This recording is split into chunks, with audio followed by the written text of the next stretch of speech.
Hi everyone, I'm Brenda Ayala Figeuruelo and we are at 408 East 7th Avenue. We're talking about doing a historic project for the city of Tampa, and we're actually going to go into the house right now, so follow me. Let's go. Alright, so we're going to use the special investor key to get in here. Yep. And here's our special investor key here. Get you in any house you need to.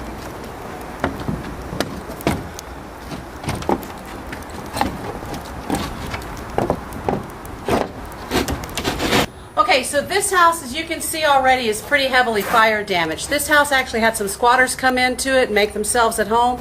Now granted, they were very neat squatters, but the liability for the property owner is pretty great. So you'll see a lot of abandoned property secured in this very way.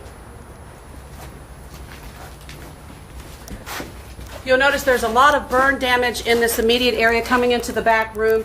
The house is structurally sound, but if you're walking in here, it is very likely that you'll fall through some wood flooring. A lot of water was used to put this fire out. It was pretty significant. So it's really a safety hazard for anyone in here, and usually we would wear a hard hat in this area.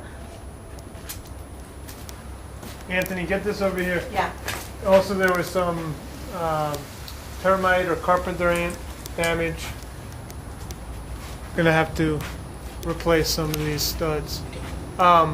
This is what you call a true rehab. It's not a fluff and buff. Starting from the ground up, so this is going to be a pretty good project.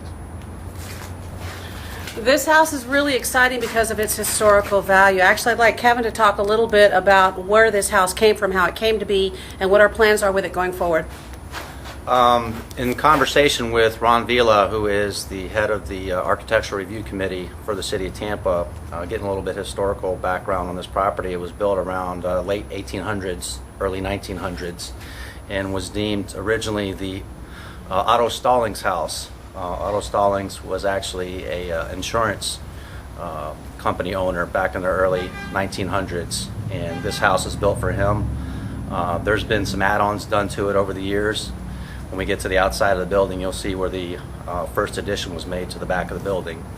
But what I visualize this building as being is professional center for attorneys, CPAs, financial planners, and I actually personally would like to see the house built around this fireplace as we get up to the front. To me, this is the center point, the focal point of the entire building, is that fireplace, which actually does not have any structural damage to it. There's no fire damage to it at all. Hi, I'm John Kurz, and I represent the investment group that originally financed this property for the prior owner.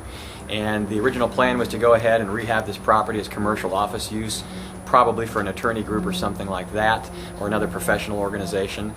We had funded the acquisition of the property and had allowed for the cost of renovations. Plans were in place. For whatever reasons, the prior owner ran into some financial problems, and we received the property back in foreclosure. So now our goal is to either go ahead and sell the property, renovate the property, and somehow recoup our initial investment.